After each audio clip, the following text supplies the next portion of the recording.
Hey, Rowan, how's it going?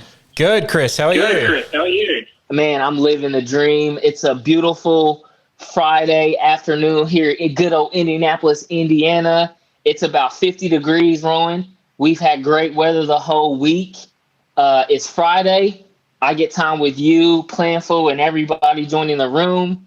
I am on cloud nine, so to speak, and I'm looking forward to the weekend, brother. How about yourself, man? Tell me, how was your week? How was everything, man? My week was great. I can't be on cloud nine because out here in California there are no clouds today, which is awesome. Thanks, Rowan. Thank you. You're always somewhere nice. You're in some lodge. You know, we're in here in the Midwest struggling right now. Yeah, we've got beautiful blue sky. As you said, it's Friday. I've had a great week. Things are going really well, and I think the interesting part for me is right now, just, the sense of the economy, the pandemic kind of feels like it's on the wane, hopefully, fingers crossed. I know we've kind of maybe felt like this in spring of last year. But, seeing all of this, I really wanted to reflect back on what kind of we've seen over the last 12 months. And I think it's been, we all know it's been a crazy 12 months, right? But for sure. What do you think about what we created in 2020 from an FP&A perspective? And what should we keep and what should we leave in 2020? Yeah, I think that's a great topic to kick everything off and to think about. And when I look over the last year, right, all the different challenges that we faced personally, professionally, you name it across the board, we had to face a lot of different things. But specifically FP&A, right? I look at what was the winning themes coming out of FP&A, finance and accounting that people should be thinking about and keeping as the go forward. The first thing that comes to my mind is definitely the theme of agile versus static-based forecasting, right? Oh man, I remember a year ago when things started to shut down and retail started to shut down and e-commerce was, that's a big bread and butter of our demographic and clients that we serve. And it was okay, what's this going to look like? So we had to move from our traditional rolling forecast, your 1 month of actuals, you get your update, you roll forward the next 11 months, and we got down to a 2-week daily cycle. I was talking with our commercial teams. I was talking with my team every single day, right, to get customer information, to know how industries were performing.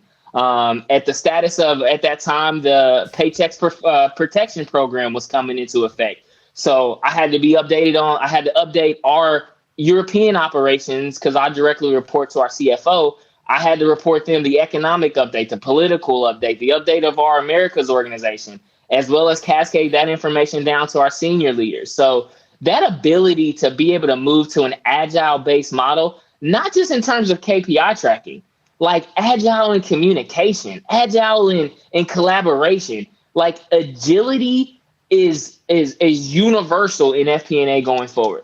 You have to have agile communication. You have to have agility in all aspects of what we do. Another important area, and not just the planning aspect of it, but agile partnerships. For example, there was a standing call I would have with our commercial teams, our president of our U.S. operations, our new business teams, our existing business team, renewals, client success, and we were constantly having information, right? And constantly communicating as much information that we could cascade to each other because we lost that not being in the office, right? If we were in the office, obviously a lot of these things wouldn't have been the case and it'd have been completely different, but we had to adapt. We had to adapt to keep our high performance and our partnership. We had to keep that going. So I think agile versus static-based planning, partnership, communication, collaboration, those are themes that are going to continue to go forward. The second one that I think is really, really, and I've been a strong proponent of this for years, is an empowerment versus directive-driven culture.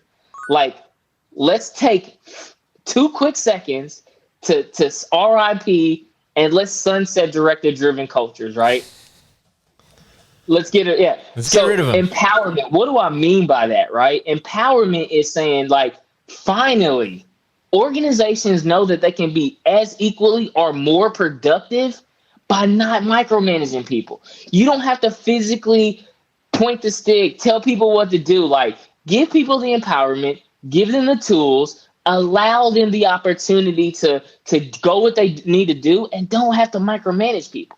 Right. And I think that has been such a resounding, and some organizations like, us, we were already down that page. Like, we were already in an empowerment driven culture. So for us, it wasn't a shock to our company culture or how we operate. But to some organizations, to some leaders, to some CFOs, to some, listeners listening right now, that was major for them. And they were losing their mind. They're like, I don't know how do I know my people are being productive if I can't see them? Like, that, if you can't understand, like, the importance of that, and knowing, like, you don't have to be there for your, like, micromanage them and being right there to tell them what to do, give them the leeway. I think that's been a strong theme. And the third one that I think is going to continue to go forward is, now is the time for the CFO, the finance leader, FP&A. We've been looked at to say, hey, look, chief revenue, and not to say revenue growth and top line. Some industries are significantly performing really well. But right now, most organizations look to the finance function and say, guys, like, you guys need to steer the ship. Like, you need to help us get through this right now. CEOs, CROs, human resource officers, you name it. The C-suite has looked at FP&A to say, guys, it's your 15 minutes of fame. And we need you guys so we can continue to have the episodes running when this thing concludes. So for me, that's a great opportunity for us to capitalize, right? And how do I say capitalize? Capitalize on our value perception, right? We need to shed the skin that accounting, finance, and FP&A are no longer the scorekeepers. We're no longer the people that say we did 8 widgets on a budget of 10 widgets. No. Now is our value proposition to say we are valued advisors in the business, meaning there's not a business decision that's made that we don't consult the accounting, finance, FP&A group. We are in that piece and in that value proposition. The second key thing around that is, I think, and this is really near and dear to my heart, and kind of a mindset that I've challenged a lot of leaders across every different industry, experience, everything. We have to bring empathetic, data-driven decision-making to the forefront of any business decision we make and guide in our organizations, right? Technology and everything, it's really helpful in doing that. But one thing that I've understood behind every decision accounting, finance, FP&A brings to the organization to make are people. We need to be in the forefront to making sure we're listening to our people. And really listening, not listening to respond, but listening to understand, to connect, to understand challenges, issues, risks, opportunities all of our people are facing, right? Take that information, put it into our modeling to come back with a recommendation, right? And a lot of times those recommendations maybe, affect people or they don't.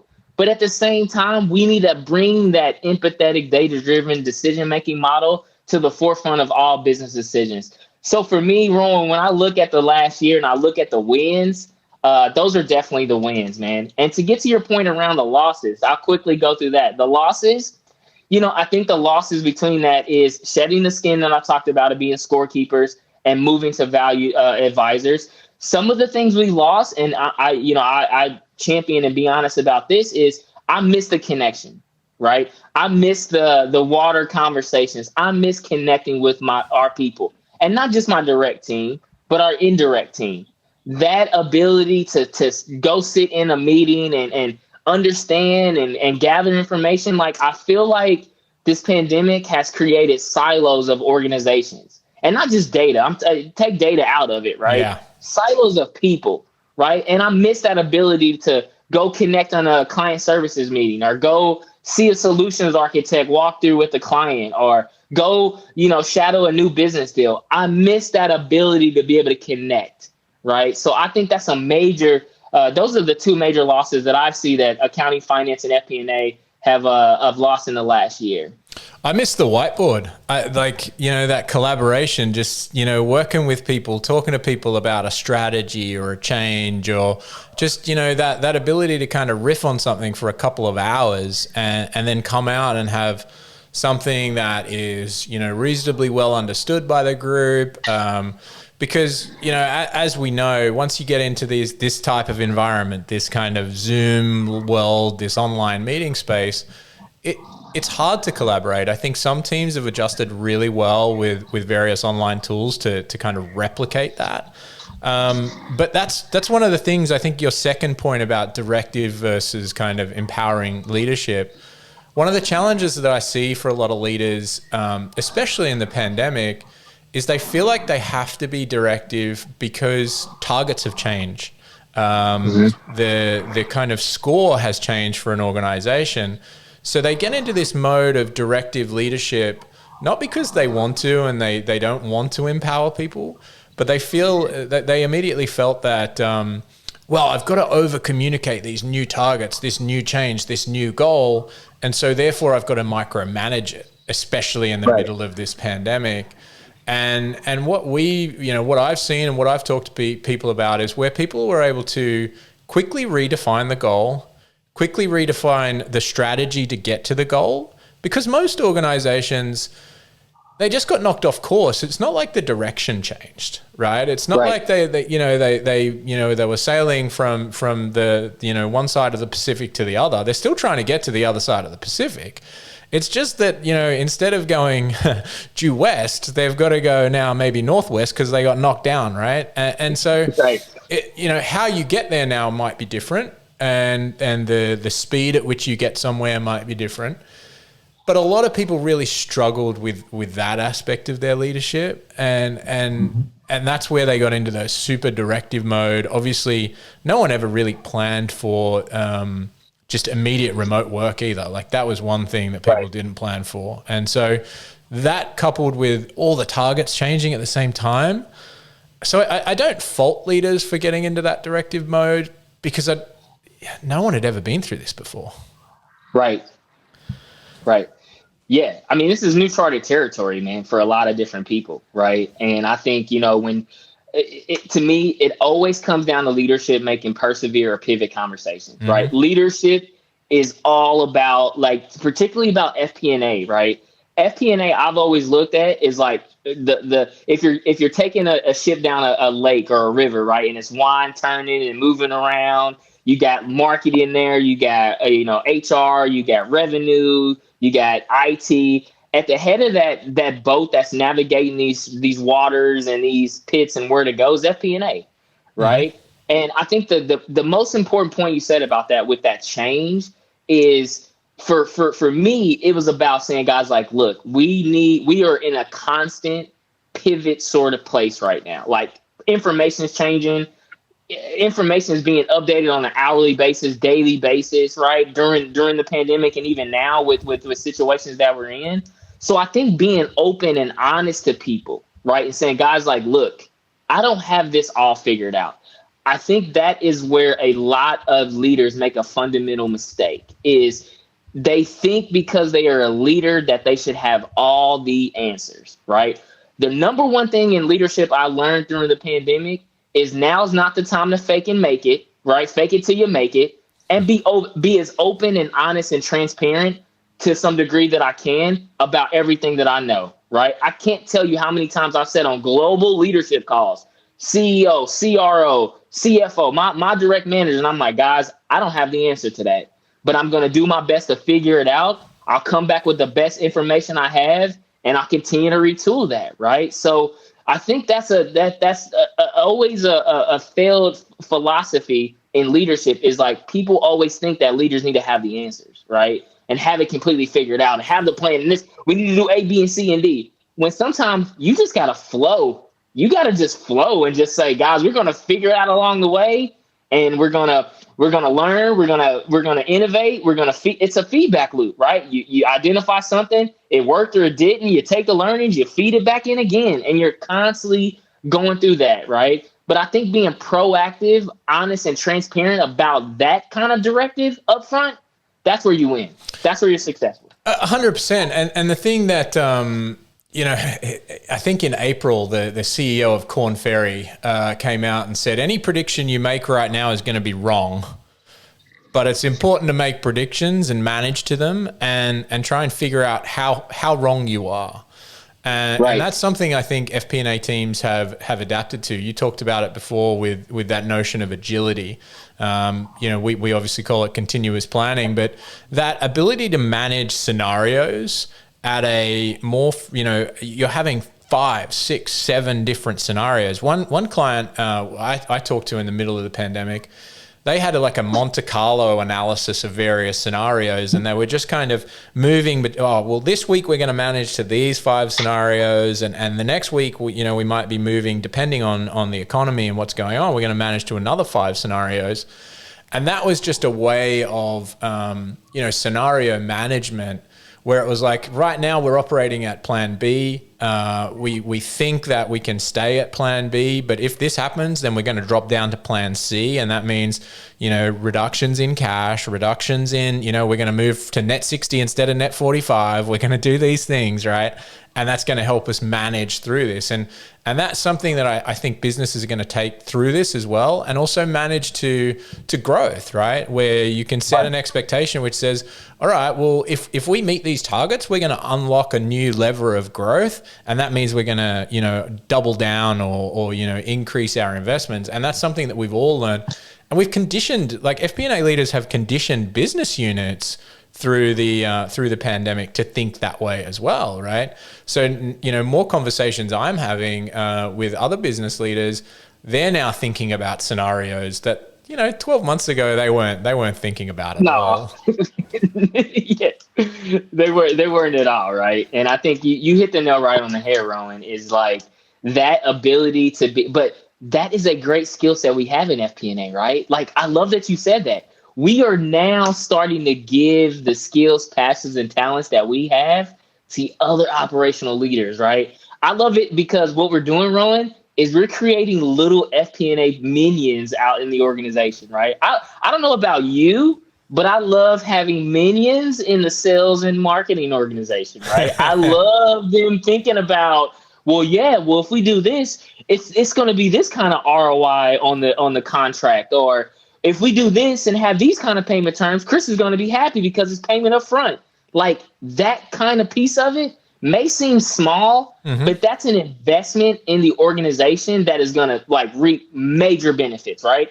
Because what we're doing is we're sharing our knowledge, skills, passions, and talents that make us awesome, that make us FP&A rock stars and superstars inside the organization, right? Yeah, we call it the financial IQ. The financial IQ of the business has been elevated because, what FP&A has done over the last 12 months is educate, teams across the organization of what is important about finance right now. Cash is king. So, when any negotiations, you're going to try and push for different payment terms because we want to, protect some of that information. We want to protect our cash flow.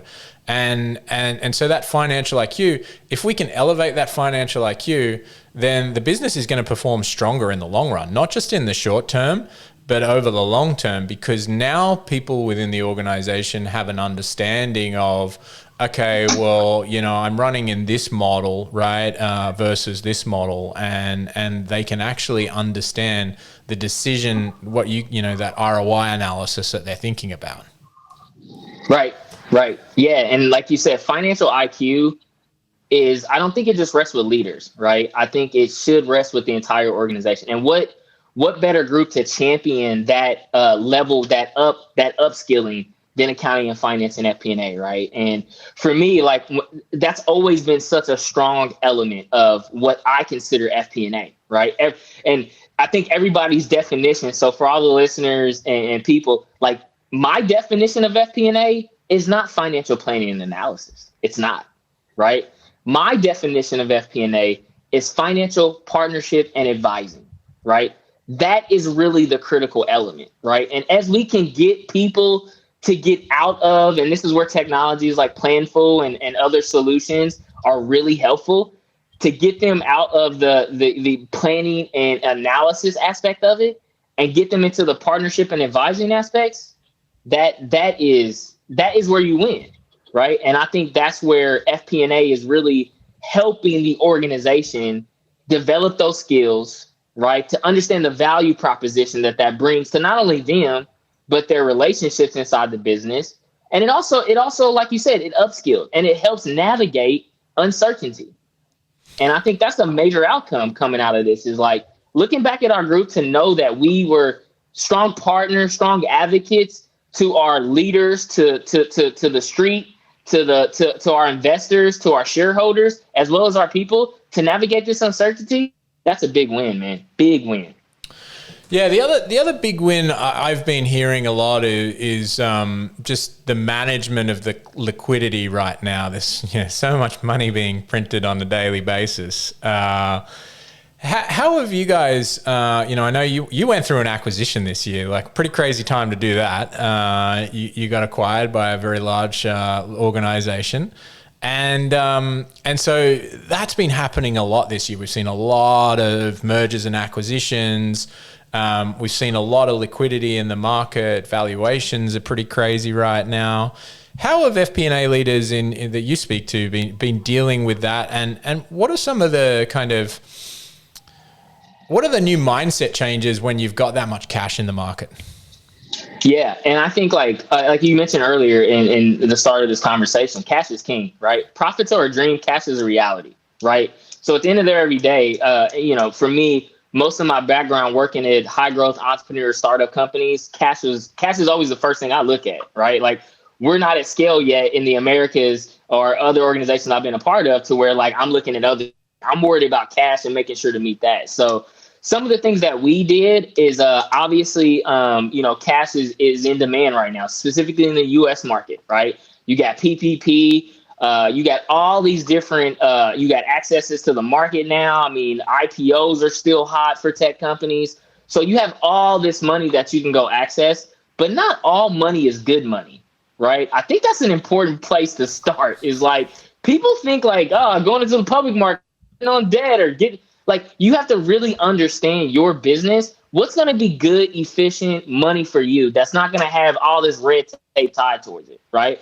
So for us, during the pandemic, as we support retail and e-commerce businesses, we wanted to make sure we supported our customers during that cycle as well, right? So we had initiatives. We gave free product solutions to get them as quick to e-commerce, or solutions to help them retain as much revenue as possible, right? To help our customers, which in turn, was an investment, a free investment that we gave products to our customers to help them during this time. So at that time, when it comes to renewal, or when that conversation comes around their collectability or their ability to pay, they understand like, hey, we're not just another vendor that's like trying to knock you on the head for cash. We're going to help you get through this time, right?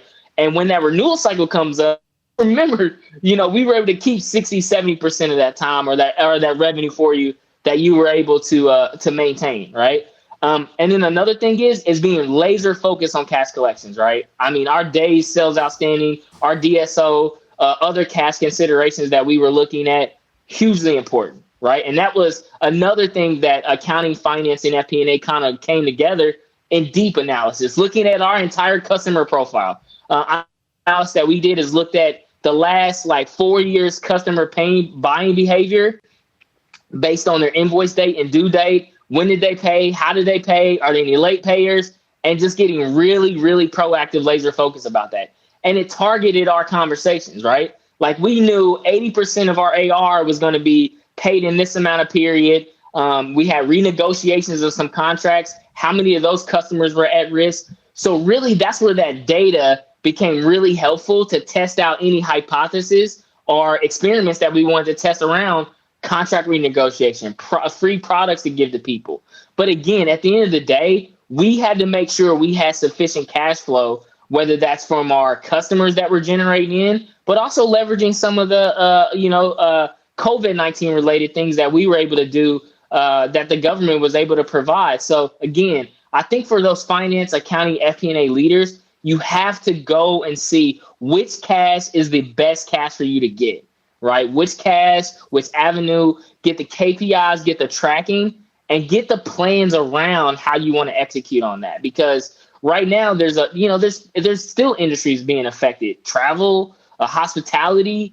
I mean, these are industries that you look in the next 12 to 18 months. That's still like I've read a lot of different articles and economic outlooks, and they're saying some industries aren't even like halfway through the major things that they're going through right now. So for me, that's some of the things that we kind of done. And for those leaders out there, you got to do the same thing, right? Like you got to be thinking about cash optimization in every investment conversation you make. People, everything. And that's part of the partnership and advisory that you were talking about, right? As FP&A goes out and does that deep analysis on, historical payment history and things like that. We had members of our team here doing really deep analysis on the impacted markets, right? They became a market research team for, the whole period of April, and that kind of has then continued on in terms of informing, what type of, payment terms are we willing to offer to different types of organizations? How does that impact our, we talked about cash is king. Well, cash flow forecasting is the shining knight right now that everyone's looking to, right? He's the hero. He's the champion of the use cases of all the things that FP&A can deliver. Everyone's looking at the cash flow forecast going, are we good? Yeah, we're good. We've got this. I haven't heard that term so much than in the last 12 months, the cash flow forecast, right? Yep. Like where I was going is that partnership and advisory. It's not just keeping that information internal so that you guys can, FP&A leaders can do their kind of DSO kind of analysis. It's using that as a lever to help inform the rest of the business. Hey, like as you enter that marketing event, make sure the contract has a get out clause or some of the force majeure clauses are, favorable to us. Like, do you really want to fall back on virtual events? Is that something that you want to do? Is that going to have the same ROI? For a sales organization, hey, we should be renegotiating, not here on payment terms. We should be negotiating on these types of terms, because the outlook for this industry, this business isn't as good as another business. And it's doing that at the individual level, like, Sure. Contract by contract versus just kind of sweeping statements. And that's put a huge burden on the FP&A organizations, which are generally some of the most frugal business units in a business. Yep. So talk about the stress of that. As we think about FP&A, not only has the workload increased, the detail and the accuracy required has increased, the iterations have increased, the agility has increased, but also the kind of need to collaborate has increased. So like all of these things are compressing and compressing and compressing the day. How have people been able to manage through that aside from just creating another 8 hours in the day and not sleeping? Yeah. That's a great point. I mean, I can tell you going through the pandemic, right? And speaking to the points you talk about, the extra capacity, the agility you have, the information that you have to collaborate and cascade to people, right? And just this extra pressure that's been put on the accounting, finance, FP&A organizations, right? The first one about it, I remember going through it, is all that scenario planning and going through all that. I'll say it. I was doing all that in Excel, right? And I got done through this process, and I said, I know a software solution in the space right now, like vividly. I love them. They're called Planful. They can help with this scenario stuff and get me outside of these Excel spreadsheets and get me into this strategic level focus, right? So, but in other areas, we had technology to bridge that gap, right? So when you look at capacity and all these different pressures and collaboration, communication, capacity that's put on FP&A, right? Technology is so important, right? And you see it. You see it at board level conversations now that people are understanding scalability is all about making sure you have optimized technology foundation, right? Because to me, every decision boils down to, If people drop process data, information to knowledge to business decision. It's literally that workflow, right? And where you want to have in FP&A specifically, for people, process, data, information, have technology do all of that. Literally have your technology, whether it's a collaboration technology, whether it's a scenario planning technology, a budget or forecasting technology, right? And organizations have seen like Zoom has fit in. Okay, we're going to have Zoom fit in our technology to have collaboration. We're going to have Slack to have our collaboration aspect of it. We're going to have, Planful to help us with our scenario planning and budgeting and forecasting. We're going to have Power BI to help with our data visibility. Name the tool out there, right? But they've understood that we need that technology baseline to really maximize our people, right? Because you're right, FP&A, I would challenge that FP&A is not a revenue producing unit inside of an organization, but we're a support function, right? We're Team G&A, and I'm freaking proud of it. I'm proud to be Team G&A, but we don't have the use case to go like salespeople to say, if you're selling more, you get more salespeople, right? That's 1 and 1.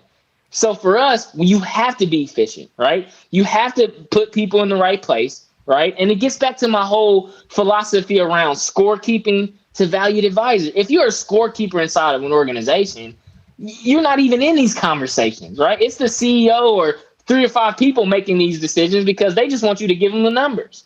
So to me, that pressure, that capacity, that need for collaboration, that need for cascading information, you have to have technology. You have to make that investment into it. And I think across the board, not just accounting and finance, but all parts of the organization are starting to realize we need to increase our tech investment. We need to make sure that we have the capabilities to support our employees. We need to make sure our accounting, finance, FP&A group has the tools and technology that they need to cascade this information. We need to make sure our sales organization can do DocuSign. Rowan, this blew my mind, right?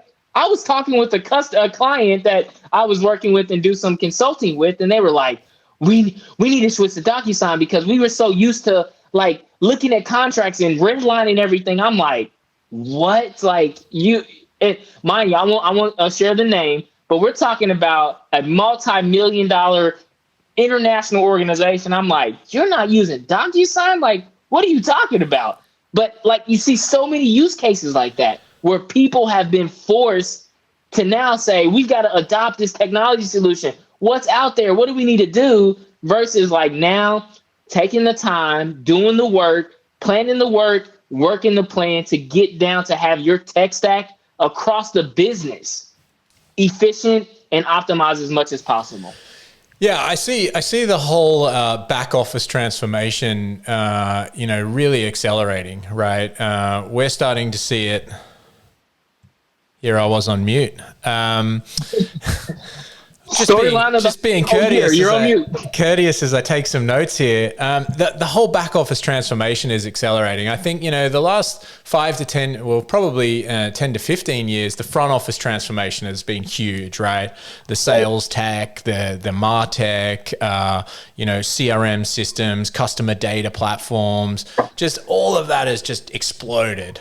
Right. But right now, not only is the CFO king, but back office transformation is king. Organizations have really realized that you can't scale on unstable foundations. One of the things you talked about was the different types of technology, even things like automated accounts receivables technology, like, those sort of things, they just accelerate everything that they do. And they allow, that growth, that space within the finance organization to actually do what they do best. And you're getting out of, this low value, low cognition work that should be automated and allow Correct. you to shift into that high value, high cognition work so that we actually have these, super smart people, right? Like every finance person I talk to, they've done their CPA, they've done an MBA, they're like super smart. And we've got them doing like these mundane activities. Yes. So we've got to that hit me in the feels. That hit me in the feels, man. That hit me. That was, Rowan, I don't mean to cut you off, but that was strong. Like when you said that, I felt that, bro. we've got to give them this space to do all that high value work, right? You didn't go and get an MBA to be stuck in spreadsheets. And you know, like, spreadsheets are awesome. I love my spreadsheets. I use them all the time. But they're not good for all the kind of complex work that we really need to do, that high cognition, high value work that we need to share across an organization, and we need to make really high value decisions off the back of. And the other aspect that I was thinking of is just, as we think about the whole back office transformation, it's about how we pair it with the historical front office transformation, right? Correct. Like, how can we leverage the insights that are coming from these amazing tools that marketing and sales organizations have had for you know, long periods of time? You know, I'm talking about, you know, predictive sales forecasting technology, customer data platforms that tell us how engaged customers are, in-product applications that tell us how much usership that we may have.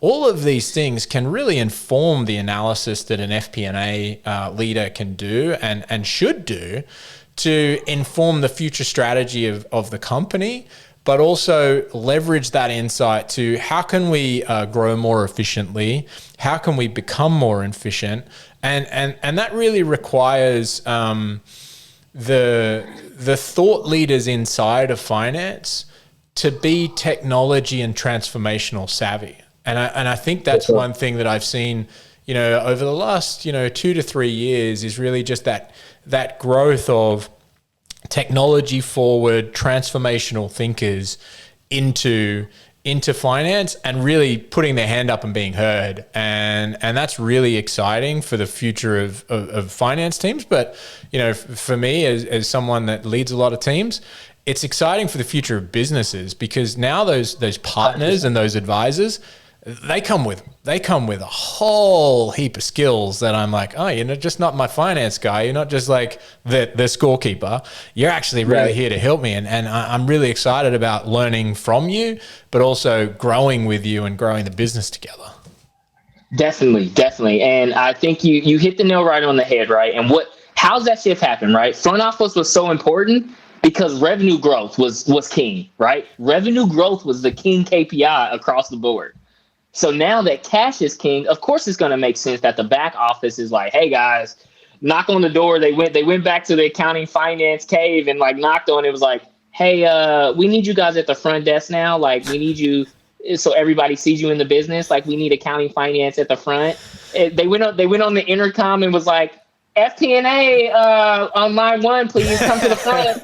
You got the entire world needing you right now. And we watched it up there. We came up and we were like, finally, it's our time. We got our call up. We got the call up, right?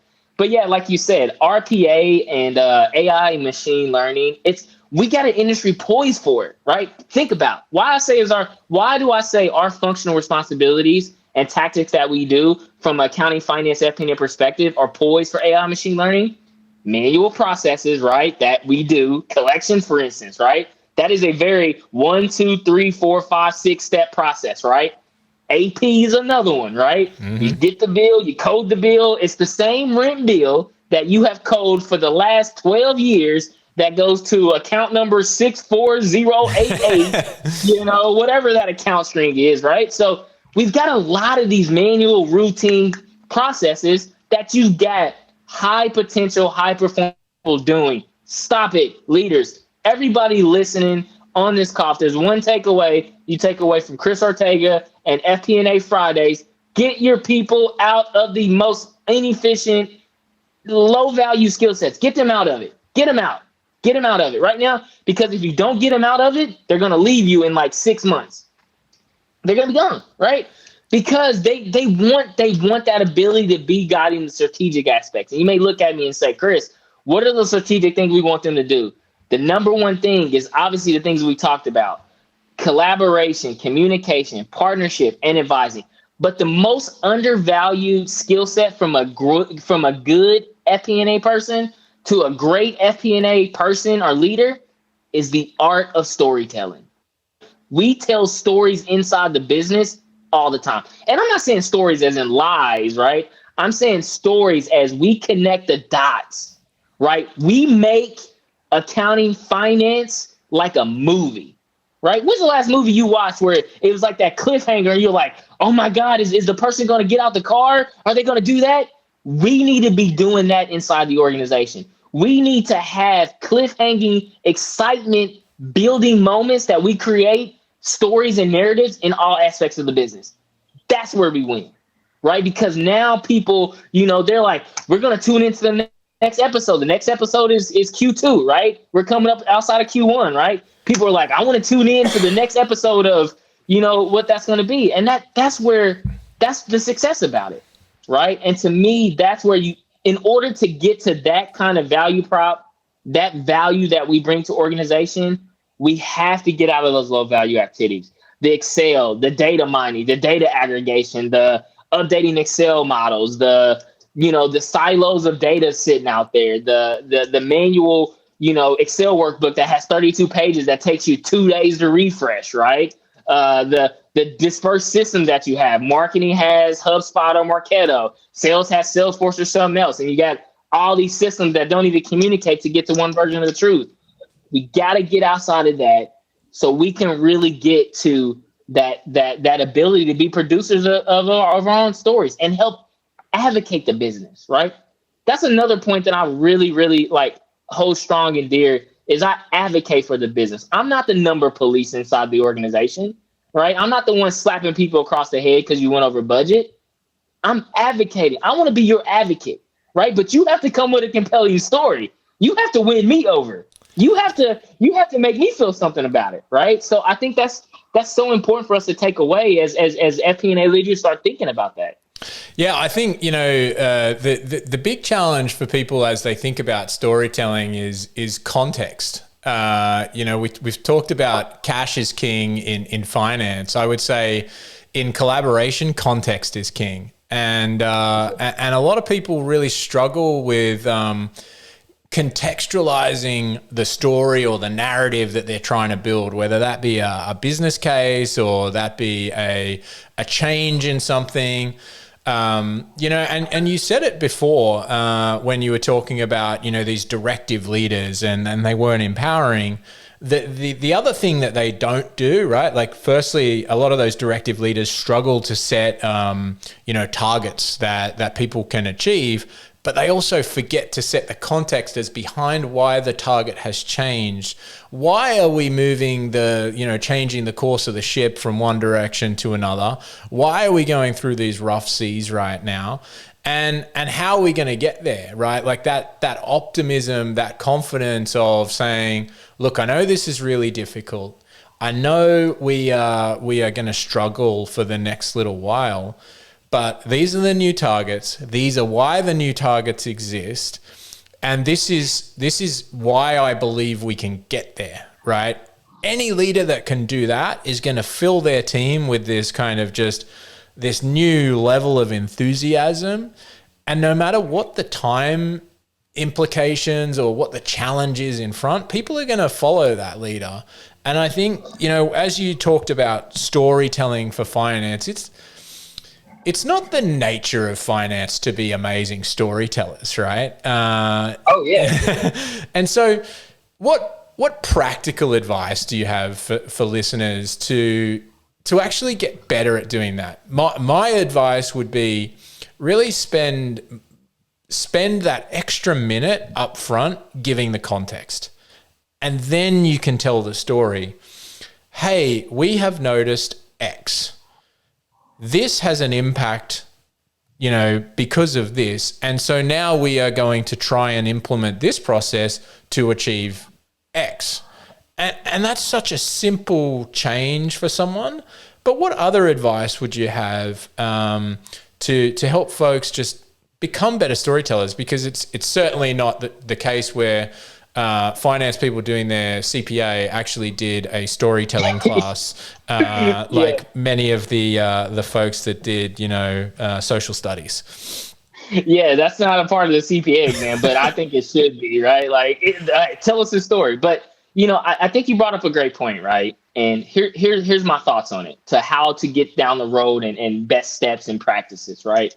First off, a directive leader, they tell you, here's the what behind everything, right? An empowered forward-looking leader is they'll tell you the why behind everything, right?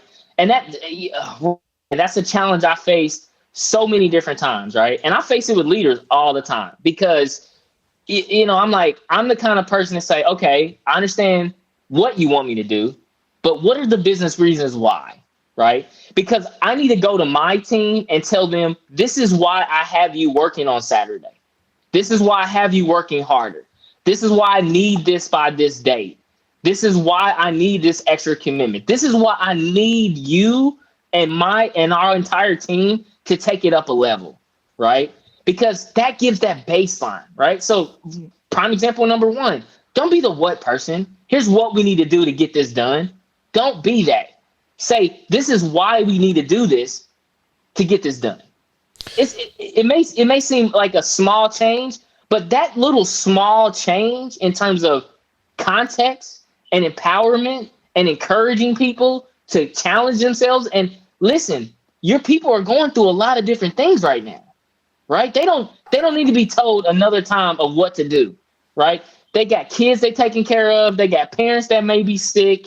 They got loved ones that, are affected by COVID. People are wearing a lot of different hats, right? They don't need another directive to tell them what to do. They need to understand context because they're trying to figure out context on a human level, right? On a baseline human level, right? Everybody's trying to figure that out, right? 100%. And what I would say to those people that are on the receiving end of the you need to do X, right? Without any why, without any context, is to just is to do something to the what person, the person giving you the what you need to do, is to just simply say, can you help me understand why we need to do this? Yep. Because by saying, can you help me? Everyone in life wants to help. So that simple question of just diffusing the situation and saying, can you help me understand? You're immediately not just challenging someone. When you say, why are we doing this? That's a challenge, right? That's right. A challenge back to the leader. And most people are afraid to say something like that. Why are we doing this? But if you say, can you help me understand why we are doing this? Immediately you've diffused the whole situation. You're saying to someone, I need help. I need context. I need you to clarify this. And you're going to get more information. You're going to get more context from that leader. And that's going to make you a better leader, in turn, a better partner, a better advisor, a better boss if you've got to communicate down the chain to really be able to give that context. And so, that sort of skill is just huge in this environment right now, because as you said, Chris, you don't know what's happening behind the other side of this Zoom screen, for example. Like, I could be running a little video loop back here and no one would know that my kids are running around behind me. Thankfully, they're not. But that stuff happens all the time, and it's okay. It's really okay. But we need to be able to, you said it earlier, be empathetic, be empowering.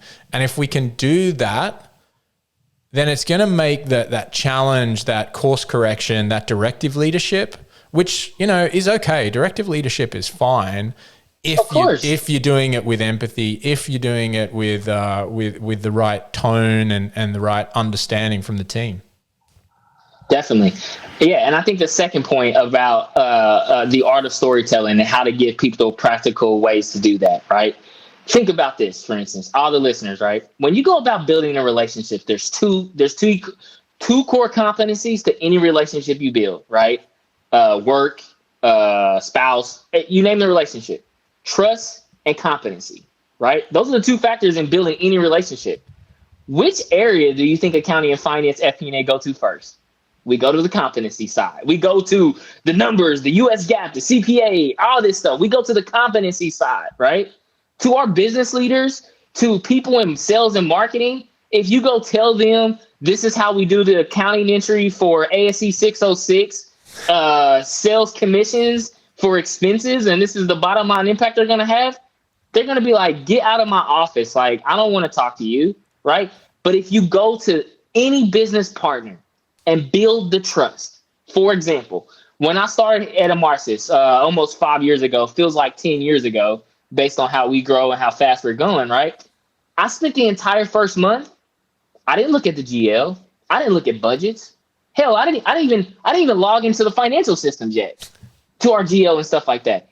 I spent an entire month sitting down with every single leader, manager, and people. I was a therapist for a month, Rowan, and I got some weird conversations.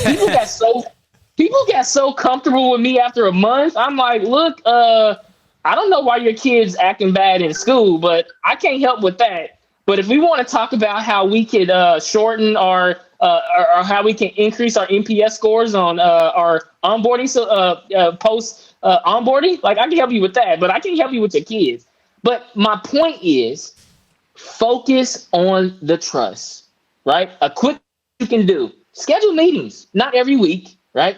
Get a 30-minute standing meeting with that sales, marketing, client success VP and listen to them and say, hey, I want to get 30 minutes. I just want to understand the state of business and how you see it. I want to see the challenges you think you have, the opportunities, the risks, the things that are keeping you up at night. And I just want to listen and I want to see if I can help support that. That's a quick win that you can get to building trust. The second thing is you got to get in the trenches with people. Like you got to go through some battles, right?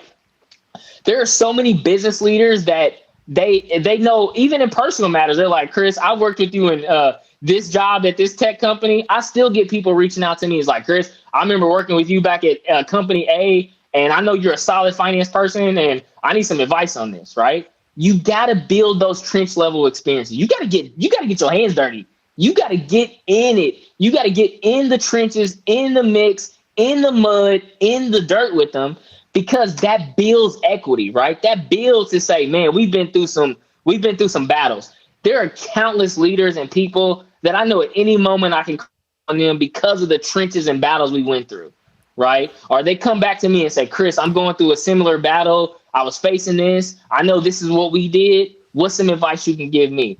That builds that trust. That builds that equity, right? Because at some moment, that competency piece is going to come in. But if you built all this trust, if you built all this equity, if you are looked at as not the number police, but this is Chris that's advising me, that's advocating for me, when you come with the competency side, it's less of a sting.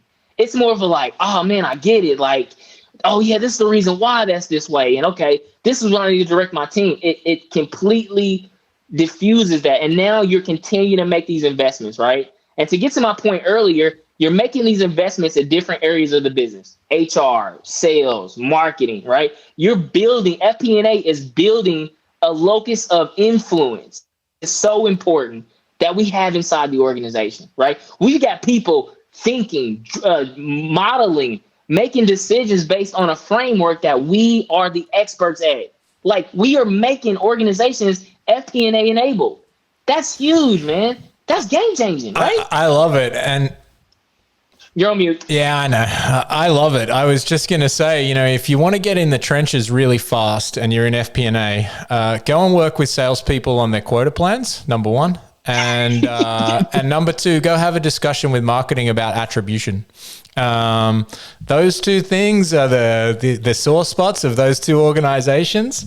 And that's a quick way to find out where that partnership lies, because you're going to have a lot of fun. But more importantly, you're going to really start to understand the business at that point, right? In those two, in sales, in marketing, if you're talking to a sales rep about their quota plan and how you built it, you're going to find out a lot.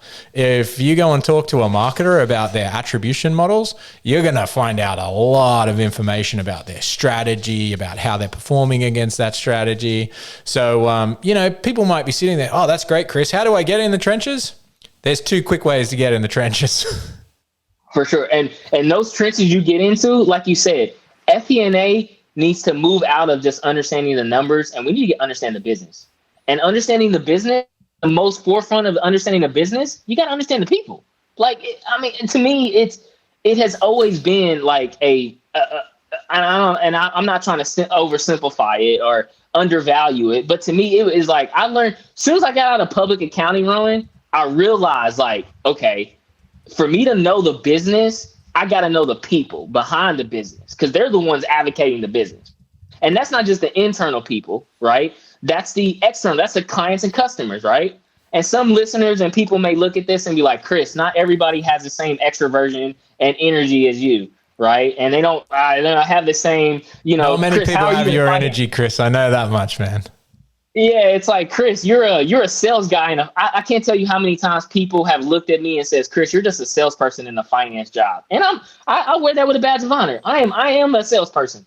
I'm selling FP&A inside the organization and outside the organization like all the time, right? But you don't have to have that kind of extreme, like you said. It's simple use cases, right? It's finding a way for you to connect to people, but sitting back, looking at your Excel spreadsheets, going through your GL models and doing all that, that's not going to get there. People don't want to sit there and dive through Excel models, right? Like, you don't want to get a salesperson to sit and just like, hey, I want to show you how I can do these most updated formulas. Nobody wants to do that. But you have to be an advocate of that, right? And to me, that is a whole nother side of accounting, finance, FP&A that is not taught in school. Everything that I'm learning right now, Rowan, I didn't learn in school. I wasn't taught business partnership 101. I wasn't taught dealing with conflict with leaders. I wasn't taught in college managing up, down, sideways, and all across the board, right? I had to learn this through failure. And I'll tell everybody, I have failed more times than I've won. And the reason why I wear that with a badge of honor, because I seek failure. I seek the opportunity to fail because there's only two options. I'm either going to win or I'm going to learn. So I want to have as many failures as possible. That means I'm learning tremendously. So a lot of that is mindset change, right? And it starts with the individual. It has to start with the listeners, has to start with the individual leaders. I get challenged a lot for a lot of the people that look at me and they're like 40, 50 years in their careers. And, they look at me and like, Chris, you're talking a bunch of mumbo jumbo. And I'm like, all right, well, okay, let's make a bet, bro. Let's see who's right or wrong in the next 3 or 5 years. Right. But you got to take that leap. You got to take that risk. And you got to want to challenge yourself, man. To me, like, that's in anything. That's a recipe of success. Yeah, I think we're coming to the top of the hour here, Chris. I think next Friday we should really deep dive into this, right? Deep dive into failures, how you learn from failures, and then the other part I really think that's important is this whole storytelling concept, right? I think it's really important that FP&A leaders can help define narratives in an organization, help tell that story and help create the context. And then, like doing that through failure where you can actually tell the story of the failure and help educate the rest of the team about why something failed, whether that was an investment thesis or a strategic thesis where the model didn't prove out right. What did you learn from that? What was the missing inputs that we missed? And I think that's the big, one of the big things that we can do to help aspiring FP&A leaders right now is help learn from our failures, first and foremost, and maybe give them the MBA in managing up, managing down, managing sideways, dealing with conflict, because I certainly didn't learn that either. I learned the hard way. I learned through failing, and I think everyone does, but, it's opportunities like this to talk to each other, and to share this stuff with listeners that I think, and I hope the audience finds most valuable. Definitely. I think those are great topics, man. I think, the storytelling aspect of it and going through some scenarios of failing, to me, like I've had advocates the same way, right? I've had people that have shared to me, like, that's the whole purpose, right? To me, leadership is about, and I'll conclude with this, how I look at it as leadership. As I continue to elevate, it is my responsibility to cascade all my failures down to people and invest into them so they don't have to make the same mistake. You accelerate people, right? If I give you the blueprint of like, hey, you got to look out for these 3 things, because if you don't look out for them, I made this mistake, that already accelerates them to be more efficient, right? And as leaders, as we continue to have that impact and that influence to be able to, let's make people as most efficient and accelerating their learning as growth as possible. So I'm excited about that conversation. I hope the listeners got a lot of value, and FP&A Fridays is lit. Exactly. And so for those that are probably going to be listening on the recorded podcast, every Friday, 1 p.m. Eastern, 10 a.m. Pacific, FP&A Fridays here on Clubhouse. Just search for FP&A Fridays, and Chris and I will be here every week, and we hope to see and / hear from you. So drop in on Clubhouse, and you'll be listening to this on the Being Planful podcast. Thanks everyone, and thanks Chris. Have a great weekend. Thank you so much. Thank you guys. Thank you. Bye.